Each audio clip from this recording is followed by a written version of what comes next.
Hace casi 70 años, en 1948, un pequeño país de América Latina tomó una decisión casi imposible de llevar a cabo. Decidió declararle la paz al resto del mundo. ¿Cómo les cambiaría la vida a los niños de ese pequeño país, Costa Rica? ¿Cómo sería para ellos crecer y nunca ver un tanque, un avión de combate, una ametralladora o cualquier arma de guerra? ¿Y cómo cambiaría esta decisión a América Latina y al resto del mundo? Esta es la historia de una búsqueda de sensatez frente a la guerra. Esta es la historia de un sueño imposible. Óscar Arias, sin disparar una bala. 1948. El fraude electoral conduce a la guerra civil en Costa Rica. El pequeño país de Costa Rica ha estallado. Es una guerra civil. El Partido Republicano Nacional, que ha dominado la política en Costa Rica durante décadas, finalmente fue expulsado de la presidencia en las elecciones hace 2 meses. Pero aún así, se niegan a reconocer la derrota. Más bien han utilizado su fuerte influencia en la Asamblea Legislativa para anular los resultados de las elecciones presidenciales del 8 de febrero. Costa Rica ha caído en un caos amargo, mientras ambas partes se acusan mutuamente de manipulación de votos y fraude electoral. Tanto el gobierno como la oposición han tomado las armas. Miles de personas murieron o quedaron heridas en el sangriento conflicto. La democracia triunfa en Costa Rica. Buenas noticias desde América Latina. El país de Costa Rica, liderado por una junta desde su breve guerra civil el año pasado, acaba de retornar a la democracia. José Figueres, quien comandaba las tropas que ganaron la guerra, manifestó que se haría a un lado y que de ahora en adelante el poder político en Costa Rica se escogería mediante elecciones democráticas, libres y justas. Después de hacer una serie de reformas, incluyendo la delimitación del poder ejecutivo y la creación de un tribunal independiente para supervisar futuras elecciones, José Figueres transfirió pacíficamente las riendas del poder y, en un acto sin precedentes en la historia, abolió el ejército en Costa Rica. Yo era un niño, solo tenía 8 años en 1948 cuando José Figueres decidió abolir el ejército y convertir los cuarteles en escuelas y colegios. Y eventualmente el principal cuartel militar se convirtió en el Museo Nacional de Costa Rica. Posiblemente, como estudiante de escuela primaria, no supe apreciar el significado de aquella decisión. Pero conforme fui creciendo y adquirí conciencia de la importancia de haber eliminado nuestro ejército, comencé a apreciar más y más el valor de aquel comandante victorioso, el primer general que eliminó su propio ejército. Cuando Costa Rica disolvió su ejército, Óscar Arias vivía en una zona rural, rodeado de su familia. Mi casa estaba en un pequeño barrio familiar. Allí vivían mis padres junto a mis tías y tíos. Fue allí donde crecí y pasé mi niñez. El abuelo de Óscar fue uno de los primeros cafetaleros en exportar café de Costa Rica a Europa. Su padre fue su mayor influencia. Mi padre era abogado, pero también se involucró en los negocios que heredamos de mis abuelos.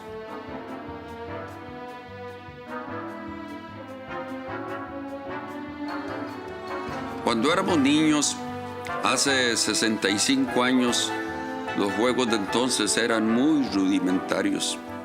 También los juguetes eran muy rudimentarios. El principal deporte era el fútbol. No había mucho más.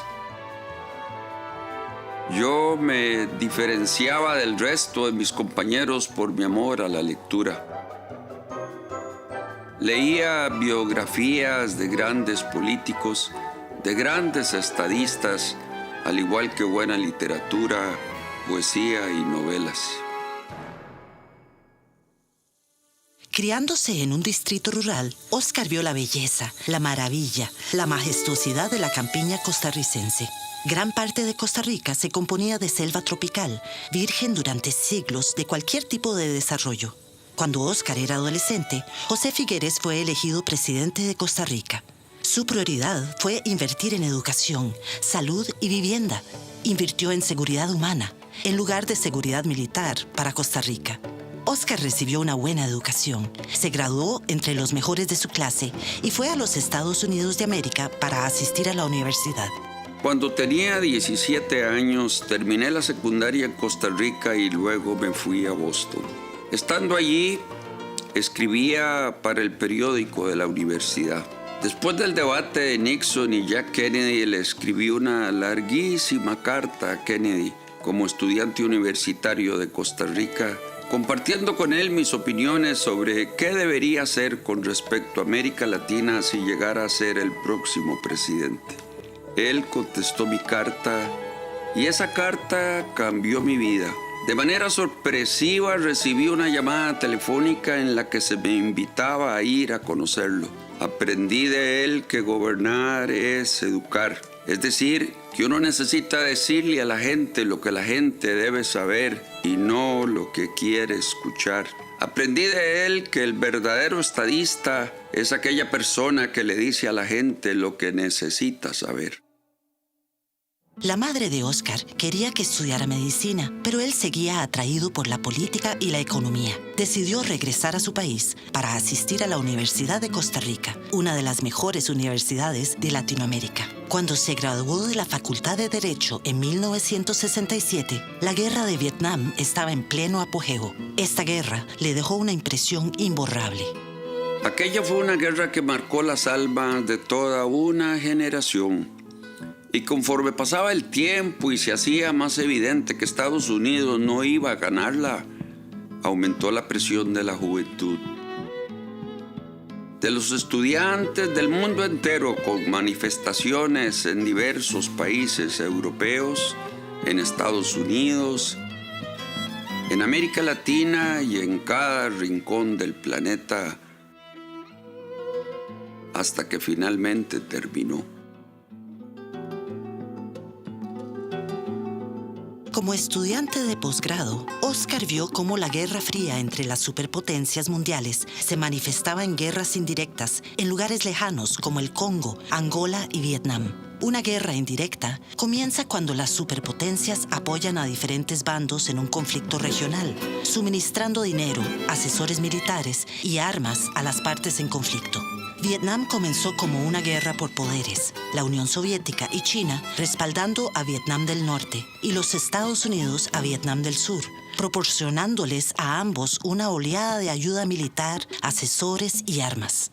El entonces presidente estadounidense Lyndon Johnson tomó la nefasta decisión de enviar tropas estadounidenses a Vietnam. Oscar vio cómo el presidente Richard Nixon se vio obligado a retirar a las tropas estadounidenses y cómo Vietnam se convirtió en la primera guerra que los Estados Unidos perdió. Realmente creíamos que después de esa guerra no veríamos muchas más.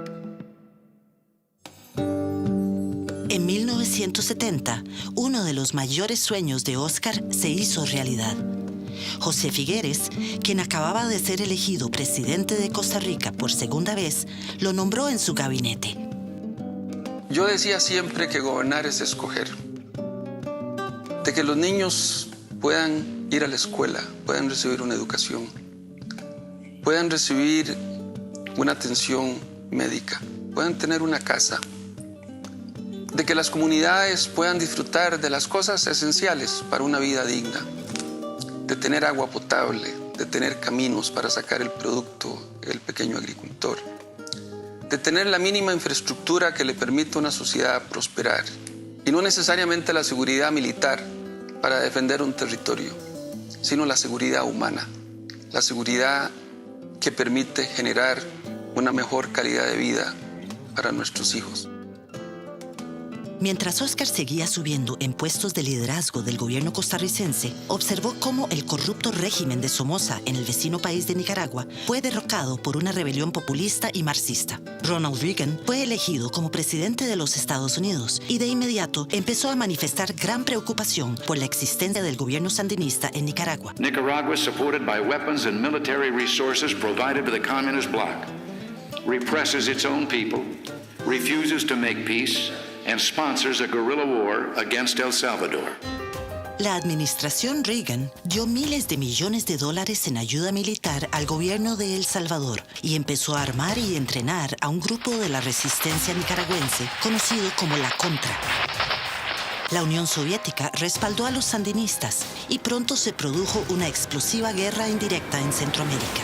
La crisis humanitaria empeoró, ya que cientos de miles de refugiados huyeron de las zonas en conflicto de Guatemala, Honduras, Nicaragua y El Salvador, algunos incluso pidiendo asilo en la embajada costarricense en San Salvador. Cuando el Congreso de Estados Unidos suspendió el apoyo económico para los contras, algunos miembros de la administración Reagan encontraron formas clandestinas de proporcionarles fondos. When President Reagan and Attorney General Edwin Meese appeared in the White House briefing room on short notice today, no one was prepared for their surprising announcements that money from the controversial Iran arms deal was secretly funneled to the Contra rebels fighting the Sandinista government of Nicaragua. According to Attorney General Edwin Meese, Admiral John Poindexter, director of the National Security Council, knew about the secret transfer of money, and one of his deputies, Lieutenant Colonel Oliver North, arranged it. Poindexter resigned. North was fired. And at the White House tonight, NBC's Chris Wallace has more on these unexpected developments. Chris? Tom, officials here are calling it the worst scandal of the Reagan presidency, jeopardizing his policy in the Mideast and now Central America, and costing him a top advisor. Se conformó un grupo llamado el Grupo de Contadora, con la participación de líderes de Colombia, México, Panamá y Venezuela, para tratar de poner fin a las guerras en Centroamérica por la vía diplomática. Pero muchos, tanto en los Estados Unidos como en la Unión Soviética, seguían creyendo que la única solución posible era la vía militar. With Cuban and Soviet blockade, Nicaragua is being transformed into a beachhead for aggression against the United States. It is the first step in a strategy to dominate the entire region of Central America and threaten Mexico and the Panama Canal. Again, these people are good communists. They're not down there to go into the banana export business. They're in the revolution export business. La guerra en Centroamérica siguió propagándose con violencia.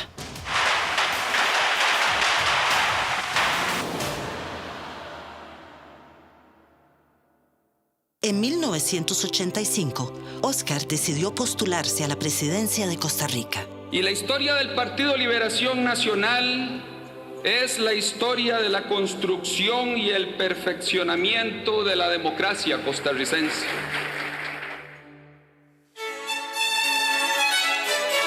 A lo largo de muchos viajes por toda Costa Rica, he podido escuchar a miles de hombres y mujeres de diversos colores políticos. Todos me han expresado sus problemas y sus esperanzas. Los problemas son muchos, pero todos tienen solución.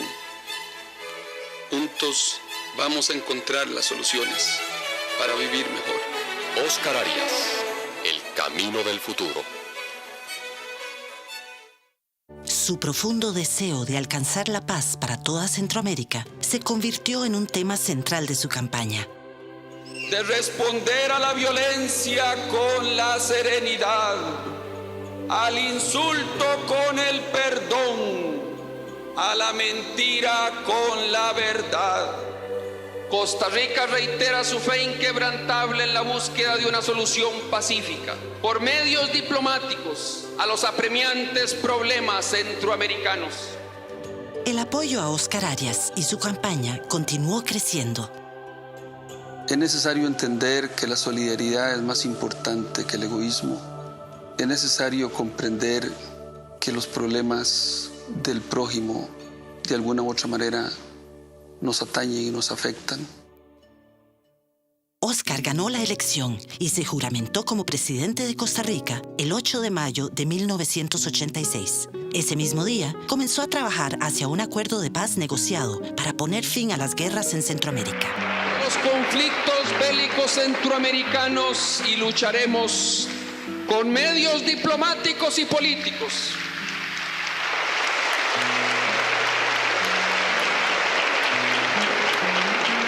Y lucharemos con medios diplomáticos y políticos para que en Centroamérica no sigan matándose hermanos. Costa Rica se mantendrá alejada de la guerra. Lo hará para fortalecer su arraigada tradición de paz. Lo hará para preservar sus tradiciones civilistas. Lo hará para conservar un clima propicio de desarrollo económico y de armonía social. Seremos neutrales en los conflictos bélicos regionales. Estamos contra la guerra. Para nosotros la paz es un valor incuestionable. Nuestra fuerza ha sido el derecho internacional y lo será siempre. Le manifestó sus ideas a los 9 presidentes latinoamericanos que asistieron a su toma de posesión y le dejó claro al vicepresidente Bush que ya no permitiría el uso de ningún territorio costarricense para el entrenamiento o el despliegue de los contras. En la tercera semana de su presidencia, Óscar voló a Guatemala. Al amanecer, el 24 de mayo de 1986, se realizó una cumbre extraordinaria. Fue la primera reunión de los 5 presidentes de América Central, los líderes de Costa Rica, El Salvador, Guatemala, Honduras y, sorprendentemente, Nicaragua. Los 5 presidentes acordaron aprovechar la labor realizada por el grupo de Contadora y continuar reuniéndose para construir conjuntamente sobre el trabajo realizado por dicho grupo. El nuevo presidente de Colombia asumió el cargo el 7 de agosto. Asistieron al traspaso de poderes los presidentes de Honduras, El Salvador, Uruguay, Venezuela, Costa Rica y el secretario de Estado de los Estados Unidos, George Shultz.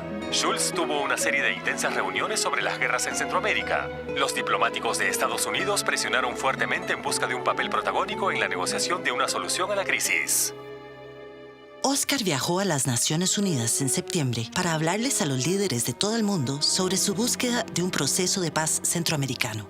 Intentó convencer a los Estados Unidos de que a los líderes centroamericanos se les debería permitir negociar su propio tratado de paz regional. Pero los líderes de las 2 superpotencias mundiales seguían apoyando a los soldados de ambos lados del conflicto, con dinero, entrenamiento y armas. Nicaraguan freedom fighters have never asked us to wage their battle. But I will fight any effort to shut off their lifeblood and consign them to death, defeat, or a life without freedom. There must be no Soviet beachhead in Central America.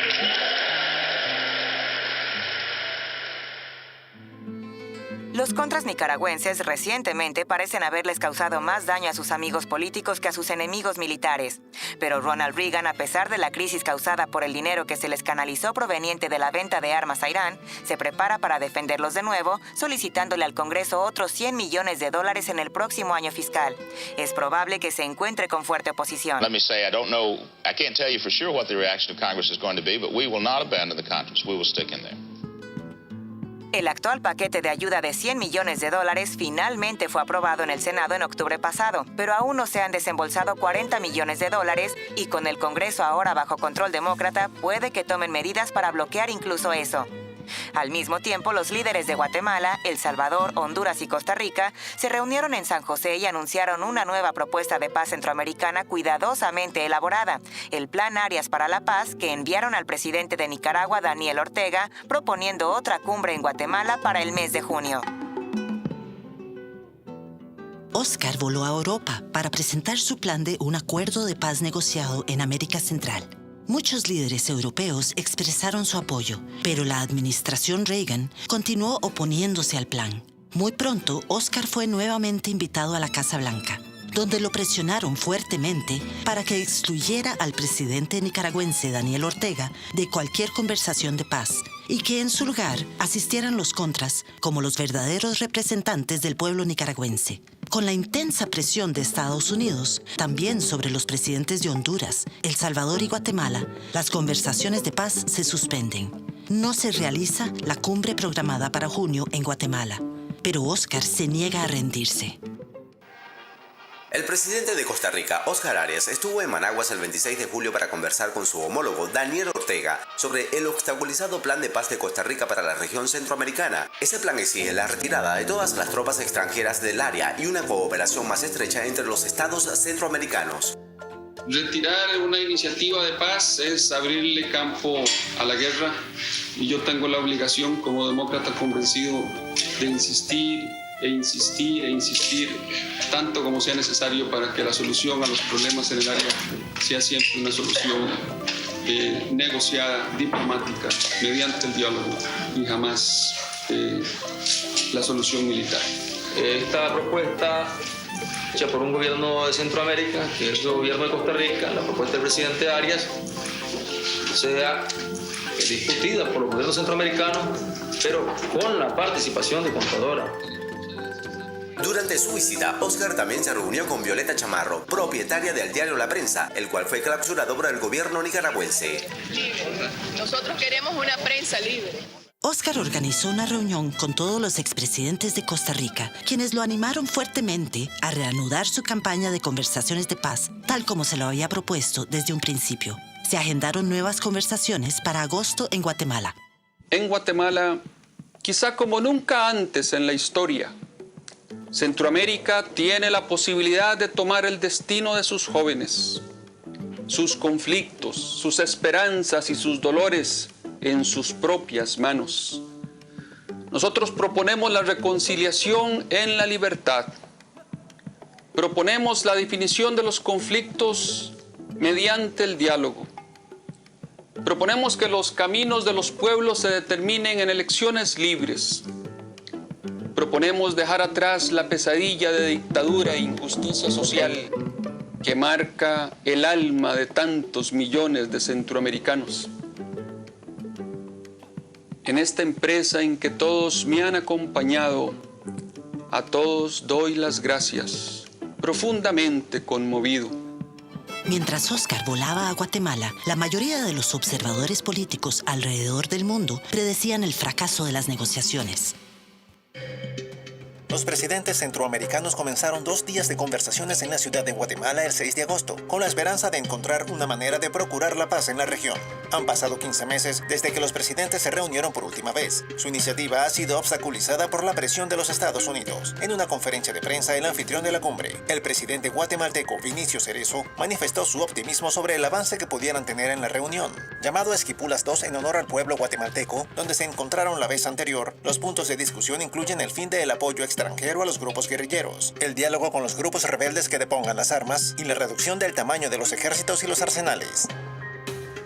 5 presidentes centroamericanos reunidos en Ciudad de Guatemala acordaron el 7 de agosto un plan de paz regional. Los presidentes de Nicaragua, El Salvador, Costa Rica, Guatemala y Honduras firmarán un acuerdo que pone el alto al fuego en el área en 105 días, destinado principalmente a finalizar la guerra en Nicaragua entre el gobierno sandinista y los rebeldes de la Contra, apoyados por Estados Unidos. El plan de paz, formulado por el presidente de Costa Rica, Oscar Arias, también se comprometió a suspender cualquier financiamiento a los grupos que tratan de derrocar o debilitar a los gobiernos. Los líderes de estas 5 naciones se reunirán nuevamente dentro de las próximas 2 semanas y se prevé que el cese del fuego entre en vigor en los 90 días posteriores. Oscar regresó a su país y fue recibido como un héroe.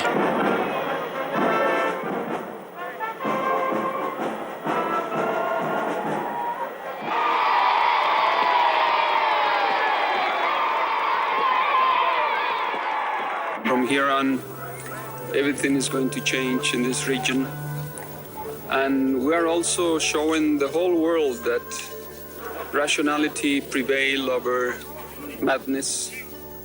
Peace of a war.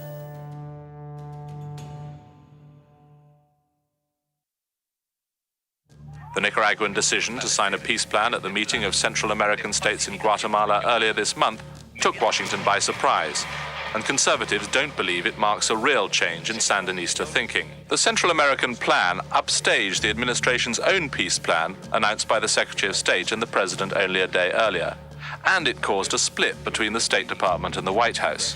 President Reagan's veteran negotiator Philip Habib argued that the plan should be taken seriously and asked to leave for a tour of Central America. He resigned when he lost the argument to those in the White House who support the Contras. The problem Mr. Reagan must ponder on his holiday in California is this: can he get Congress to vote for more Contra aid if he doesn't show that he made a real effort to make the peace plan work?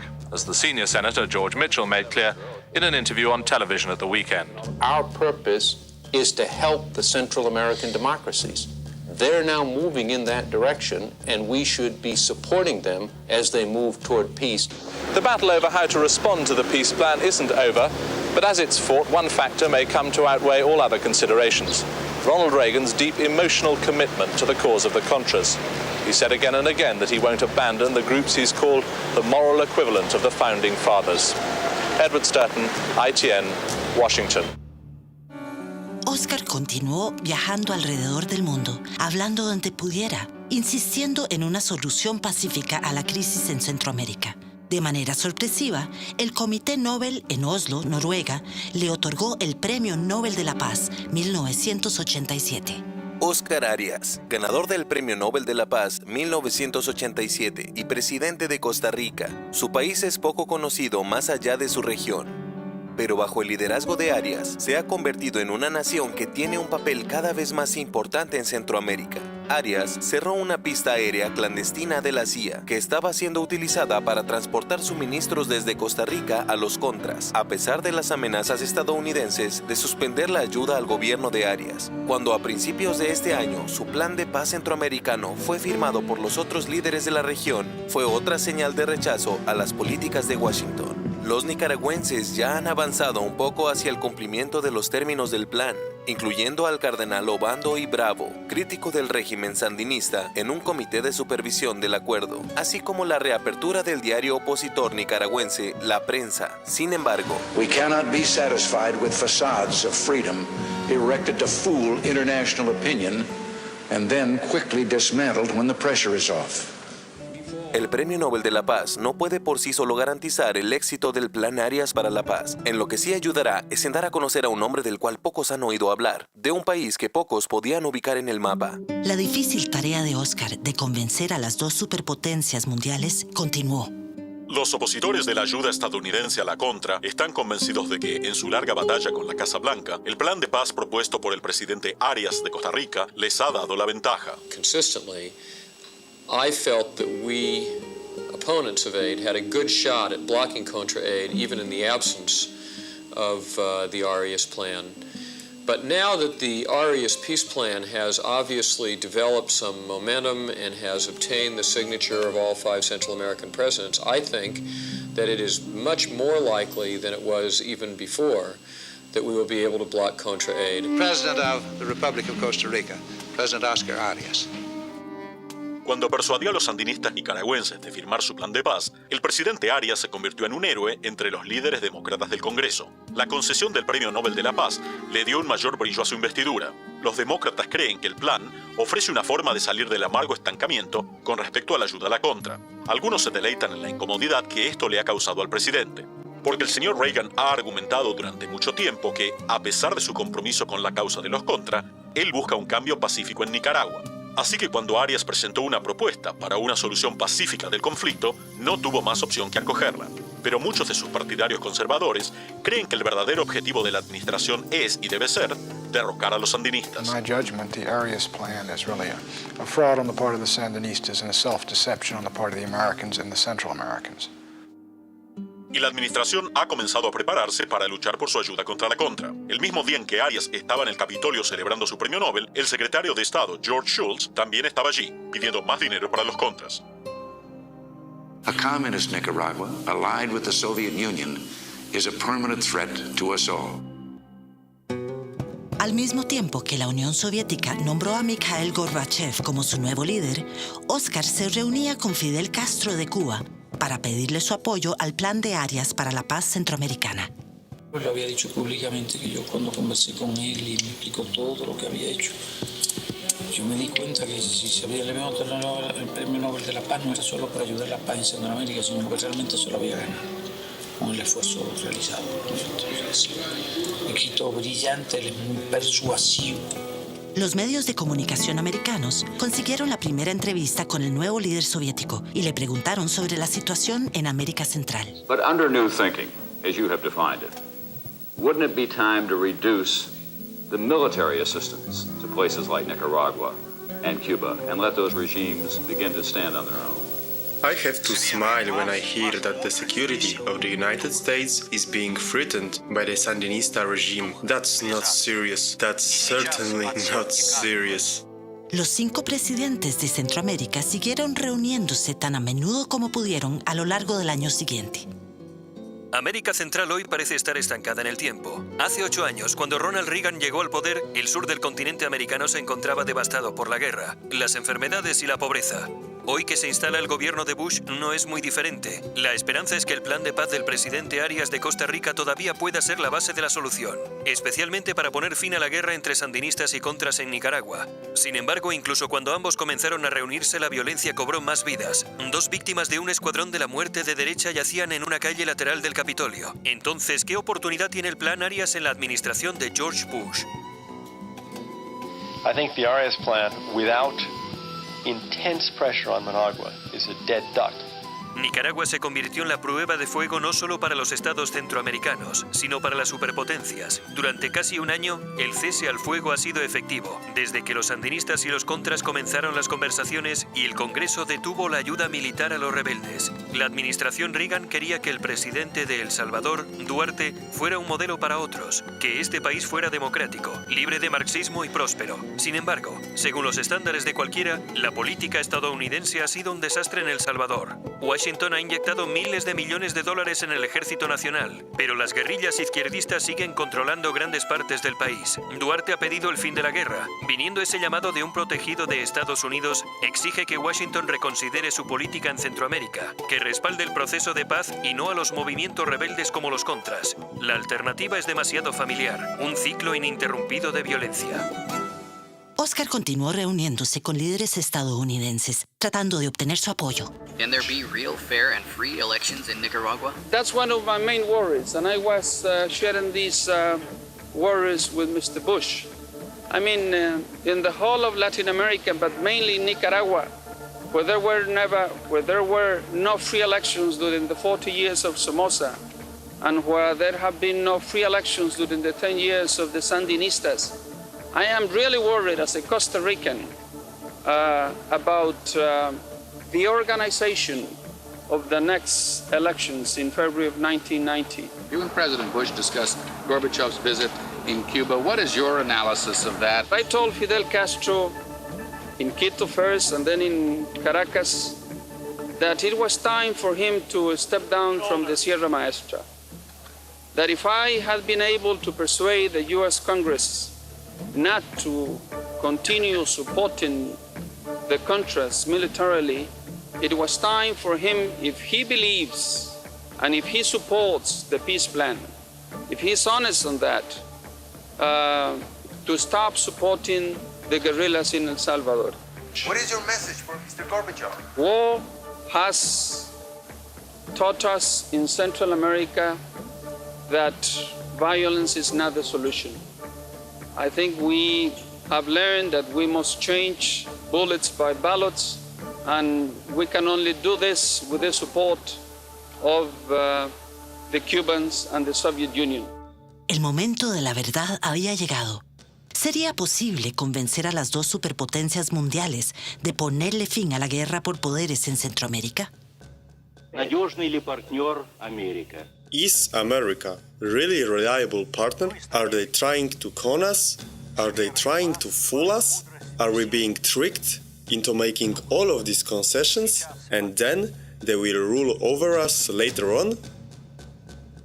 Desde que se subió al carrusel diplomático al convertirse en el líder de una de las naciones más poderosas del mundo, Mikhail Gorbachev con costos tiene tiempo para respirar. Muchos expertos creen que la producción doméstica de alimentos es una de las claves del futuro éxito o fracaso de Gorbachev. También necesita desesperadamente modernizar la base industrial de su país, y para eso necesita ayuda occidental, y especialmente tecnología occidental. Receloso de la dependencia excesiva de Estados Unidos, Gorbachev se vuelve cada vez más hacia sus aliados europeos. Para que la economía soviética se recupere, Gorbachev necesita desesperadamente pasar los recursos que invierte en defensa a áreas como la producción de alimentos. Mikhail Gorbachev llegó a Cuba hace 2 días, el primer líder soviético que visita al país en más de una década. Aunque ayer firmó un nuevo acuerdo de cooperación por 25 años con Fidel Castro, dejó claro en reuniones privadas que el apoyo financiero ilimitado de la Unión Soviética a Nicaragua ya no podía continuar. Un mes después, el presidente Gorbachev detuvo el envío de armas a Nicaragua. Al acercarse la fecha de las elecciones de febrero de 1990 en Nicaragua, las tensiones aumentaban. ¿Podría el país celebrar elecciones libres y justas? ¿Podría Nicaragua convertirse en una verdadera democracia? ¿Podría realmente haber un traspaso pacífico del poder? Y, lo más importante, ¿las dos superpotencias mundiales respetarían los resultados electorales? En vísperas de las elecciones, llegó a Managua un prestigioso grupo de observadores electorales internacionales. Well, if the elections are fair and honest, there's no possibility at all that the Congress would renew any kind of assistance for the Contras. So I think that the Contra problem for Nicaragua will be solved by an honest election. In the weeks before polling there in Nicaragua, there seemed little doubt who would win the February election. Under the leadership of Daniel Ortega, the Sandinista government appeared set for a landslide victory, and UNO, Violeta Chamorro's opposition coalition, to be heading for an ignominious defeat. Such assumptions would have proved false, as this is a country where the political debate is on the line with much more fundamental issues. When it came to the vote, these proved crucial. Nicaraguans paid a terrible price for their revolution by incurring the wrath of the United States. Washington's economic sanctions left them stricken with poverty, hunger, and disease. It was a price many couldn't bear any longer. And after the votes were counted, it was Violeta Chamorro who would address her jubilant supporters as Nicaragua's new president-elect. Daniel Ortega responded quickly. Va a respetar y a acatar el mandato popular emanado por la votación en estas elecciones. Y abonaron con su sangre esta jornada a que hoy más que nunca y adelante con nuestro grito de combate, que es el grito de Sandino, de patria libre. A morir.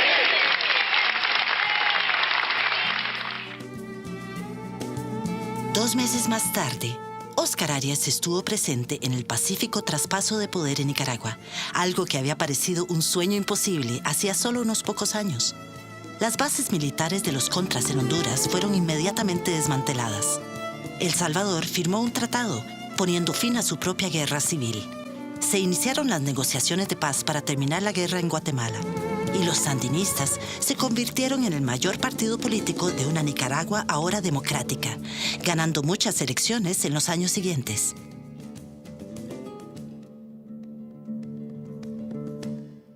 A principios de los años 90, Costa Rica se encontraba en mejores condiciones que cualquiera de sus vecinos centroamericanos.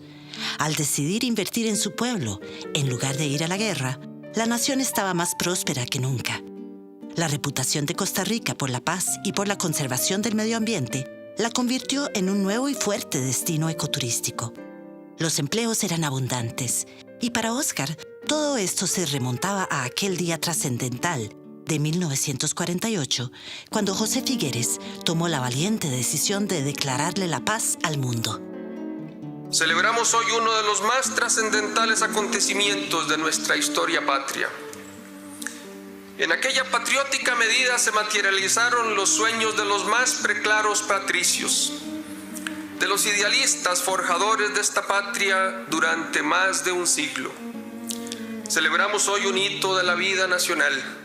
Óscar aprendió mucho en sus años como presidente de Costa Rica. Cuando su periodo presidencial llegó a su fin, estaba ansioso por comenzar a compartir con el resto del mundo estas lecciones duramente aprendidas. Al principio, las cosas iban bien. Invitamos a los diputados de los distintos partidos panameños a venir a Costa Rica para que compartieran nuestras experiencias, para que vieran los frutos de lo que significa un país que unilateralmente decidió acabar con las Fuerzas Armadas. Óscar les mostró cómo su país, Costa Rica, fue capaz de lograr la paz y la seguridad a lo largo de todo el territorio, utilizando solo su fuerza policial. Y se fueron convencidos de que ellos también lo podían hacer.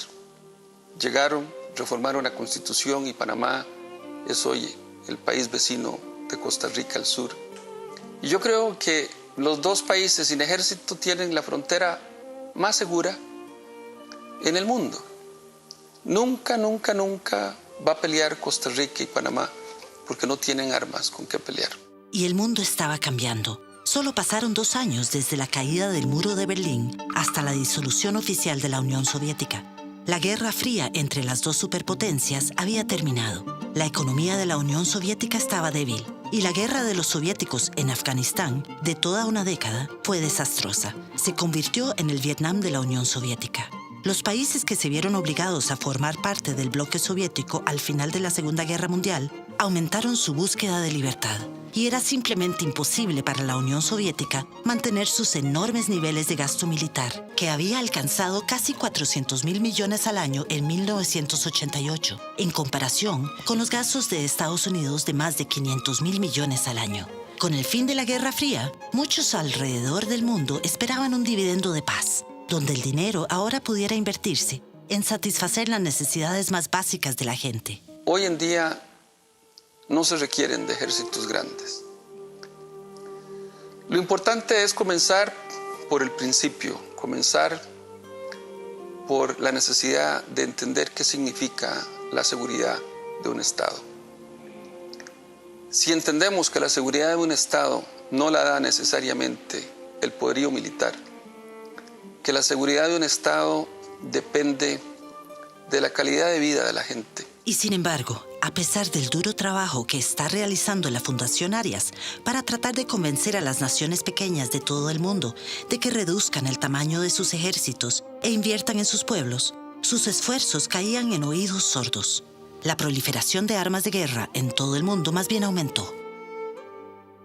Un grupo de científicos estadounidenses dice que las exportaciones del superávit de armas de Estados Unidos han aumentado dramáticamente desde el final de la Guerra Fría. La Federación de Científicos Americanos, un grupo que busca la reducción de las armas y su comercio, dice que el aumento de las ventas de armas en Estados Unidos ha estimulado carreras armamentistas localizadas y contribuido a la inestabilidad global. Su informe dice que los países que se benefician de las ofertas estadounidenses aumentaron de 10 en 1990 a 60 el año pasado. El botín incluye 4.000 tanques de combate, más de 900 aviones y 40 fragatas. Laura Lumpe, una de las autoras del estudio, habló sobre los hallazgos el viernes. We're overwhelmingly the largest arms exporter in the world, and here I'm not just talking about surplus arms, but in terms of new and used weapons. U.S. exported more last year than all other countries of the world combined. La mayor parte del armamento distribuido ha ido a parar a las naciones involucradas en disputas con sus vecinos. El informe recomendaba que el gobierno estadounidense frenara transferencias futuras y también instó a poner fin a la práctica de utilizar la ganancia de la venta de armas antiguas para financiar la producción de nuevos sistemas de armas. Quedó claro que Oscar se enfrentaba a un nuevo adversario, la industria del comercio internacional de armas. Abu Dhabi is playing host to hundreds of salesmen from all over the world this week, with an array of deadly wares touting everything from grenades to battleships. Their main customers are all the rich countries of the Middle East, who are reportedly looking to spend up to $80 billion to upgrade their weaponry over the next 5 years. The world's leading arms exporters are all represented here in full force: the United States, Russia, China, France, and the United Kingdom. These are the same 5 countries, ironically, who hold the 5 permanent seats on the United Nations Security Council. But here at Abu Dhabi, the focus is on profits and not on world peace. I would ask the leaders of the industrialized world, why is it that you refuse to close down your military bases, phase out your military assistance, and restrict the export of sophisticated military weapons, even now that the Cold War is over? And why do you make such handsome profits on your exports of arms to poor, starved, disintegrating nations? There are still many parts of the world where the military spend more today than a few years ago. That is the case of Sub-Saharan Africa. So no wonder why Sub-Saharan Africa is so poor and will remain so poor. Is it fair for the leaders of the industrialized countries to keep selling arms to Sub-Saharan Africa? We need to ask the leaders of the developing world, why do they insist on spending $200 billion a year on the military? Why can't we convince the leaders of the poor nations that every tank they buy costs the immunization of 4 million children? that every jet costs the schooling of 3 million children, that every submarine denies safe drinking water to 60 million people, the children of Africa. They are fighting wars with arms sold by the industrialized countries. And I keep telling the industrialized countries, it is time for you to put values and principles before profits. Oscar decidió crear un nuevo tratado internacional diseñado para abordar este apremiante problema. 8 Nobel Peace Prize winners, led by former Costa Rican President Oscar Arias, have given their backing to a new code for arms control. At a ceremony on Thursday, they signed a copy of the document, which calls for greater responsibility from countries that export arms across the globe. Hundreds of people gathered at the Cathedral of St. John the Divine in New York to watch the Nobel laureates sign an international code of conduct and arms transfer document. This international code of conduct would govern all arms transfers, including conventional weapons and munitions, military and security training, and sensitive military and dual-use technologies. The code stipulates that any country wishing to purchase arms must meet certain criteria, including the promotion of democracy, the protection of human rights, and transparency in military spending. Holocaust survivor and writer Elie Wiesel said selling weapons indiscriminately may bring money to a country, but also shame. Great powers must be made to realize that selling weapons indiscriminately may bring them businesses, contracts, checks, but not honor. Whether this new international code of conduct will be readily adopted by the world's arms exporters remains to be seen. Muchas destacadas organizaciones de derechos humanos se unieron a la campaña a favor del Tratado Internacional sobre el Comercio de Armas. Every year, around $100 billion worth of weapons are traded around the world. 12 billion bullets are produced annually. 875 million small arms and light weapons are in circulation worldwide. 15,730 battle tanks, 1,904 attack helicopters, 8,930 18,175 37,270 large-caliber artillery systems. These weapons flow around the world and often end up in the wrong hands.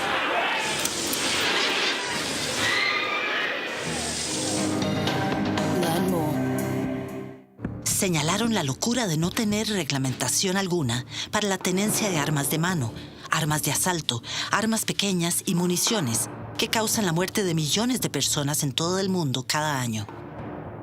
Pero el grupo de presión más fuerte de los Estados Unidos de América, la Asociación Nacional del Rifle, se opuso inmediatamente al tratado. No national gun law has passed this year. It is not likely at this time that one will pass. If we will stand together, strong, dedicated, shoulder to shoulder, for what is right. Any national gun law, no matter how innocent in appearance, no matter how simple it might be, presupposes a still further growth in a centralized, computerized, gun control bureaucracy in Washington, D.C., a monstrous invasion of the rights to privacy of you law-abiding and decent people who have never committed a crime and concerning whom there's no evidence you ever will. La Asociación Nacional del Rifle estaba volando alto, ya que acababa de derrotar una prohibición de armas de asalto propuesta por el presidente Clinton y el vicepresidente Al Gore. So, as we set out this year to defeat the divisive forces that would take freedom away, I want to say those fighting words for everyone within the sound of my voice to hear and to heed, and especially for you, Mr. Gore. From my cold, dead hands.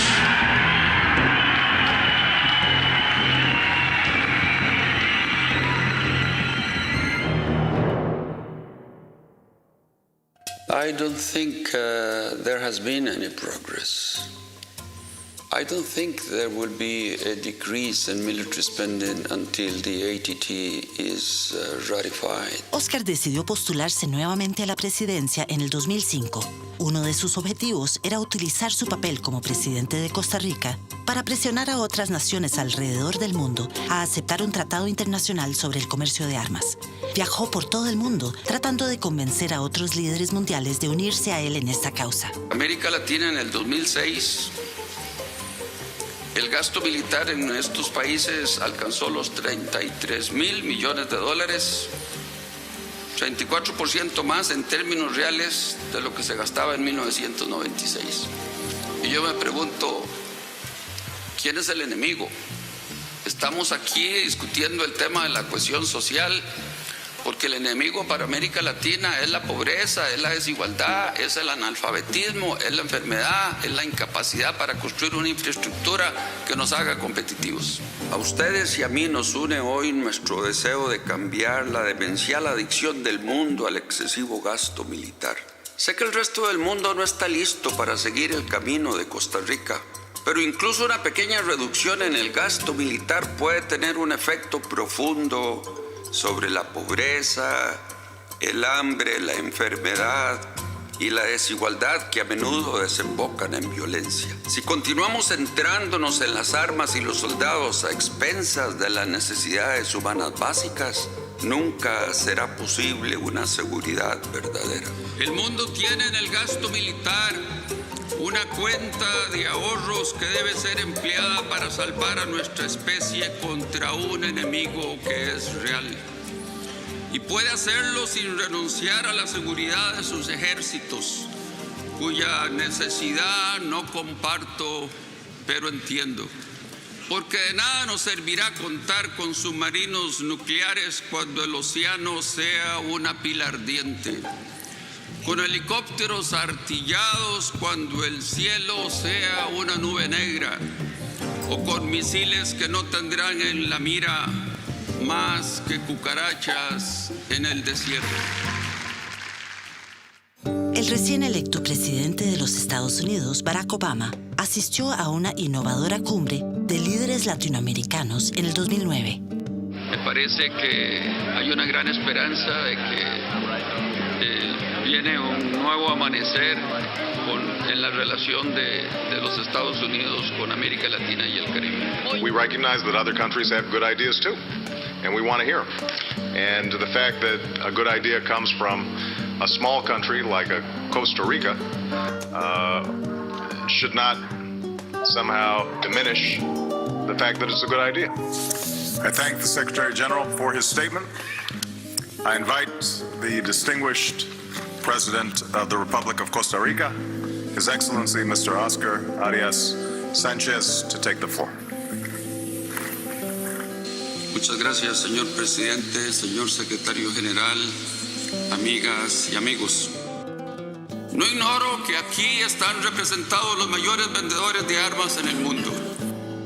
Pero hoy no le hablo a los fabricantes de armamentos, sino a los líderes de la humanidad, a quienes tienen la responsabilidad de poner los principios por sobre las utilidades y hacer cierta la promesa de un futuro en donde finalmente podamos dormir tranquilos. El cambio de posición de la administración Obama le volvió a dar vida al Tratado Internacional sobre el Comercio de Armas en las Naciones Unidas. Pero la oposición era feroz, tanto de parte de la industria del comercio de armas, los mayores exportadores mundiales de armas pequeñas, como de la Asociación Nacional del Rifle. Fox News alert: for the second time in 3 days, the United Nations has had to postpone action on a controversial new gun control treaty that would regulate firearms across the globe. That treaty would create international standards for importing and exporting conventional weapons. It is backed by President Obama, which is a reversal from the policies under President Bush. But our next guest says that these UN rules could fundamentally change American gun laws and threaten our Second Amendment rights right here at home. Joining us live is the Executive Vice President and CEO of the National Rifle Association, Wayne LaPierre. Wayne, welcome back to the program. Thanks, Megan. Thanks for having me. All right, so this is what the UN and the human rights groups say. They say, look, there are no global treaties that restrict the sale of conventional arms, that the entire world is dealing in small arms, that there is nothing preventing these guns from getting into the hands of very bad people in these other nations outside of the United States. And that's all they're trying to regulate, the global sales, not to restrict Second Amendment rights here in America. What say you? I mean, you could stack to the ceiling the bodies of the innocent 1,000 times over that the UN has failed to protect. The dead people don't get to vote on this UN treaty, and Americans don't want to be added to that pile of dead people that have been left defenseless by the UN policies. They seem to genuinely believe that it is the guns that are to blame for this violence that we're seeing in some of these downtrodden nations, and that if we can just control the flow of guns, we will somehow stem the violence. We already have 58 senators that we've worked with to say they'll oppose this, a majority of the House of Representatives, and the NRA's position is we are not going to let this be adopted in the United States, and I hope every American citizen joins the NRA as an act of defiance to this UN plan. Las negociaciones para el Tratado sobre el Comercio de Armas se derrumbaron. Ningún tratado fue aprobado. Pero el secretario general de la ONU, Ban Ki-moon, volvió a poner en discusión el tratado en la Asamblea General 7 meses después. El martes, la Asamblea General de las Naciones Unidas aprobó abrumadoramente el primer tratado de la ONU que regula el multibillonario comercio internacional de armas. La resolución que aprobó este histórico tratado tuvo una votación de 154-3. Cuando los números aparecieron en el tablero eléctrico, la sala de la Asamblea irrumpió en aplausos y exclamaciones de alegría. The ATT will make it far more difficult for weapons to be diverted into the illicit market. They are now not to reach warlords, pirates, terrorists, and criminals. They are not to be used for human rights abuses or violations of international humanitarian law. El tratado entrará en vigor solo después de que 50 países lo ratifiquen, y mucho dependerá de qué países ratifiquen y cuáles no, y cuán rigurosamente sea implementado. Las organizaciones de derechos humanos de todo el mundo entraron en acción, presionando a sus gobiernos a firmar, ratificar e implementar este histórico nuevo tratado. Estados Unidos firmó el acuerdo, pero la Asociación Nacional del Rifle bloqueó su ratificación a través de su base de poder en el Congreso de los Estados Unidos. En 8 meses, casi la mitad de las naciones del mundo, incluyendo la mayoría de los mayores exportadores mundiales de armas, habían firmado y ratificado el tratado, y esta nueva ley internacional sin precedentes entró en vigor en todo el mundo.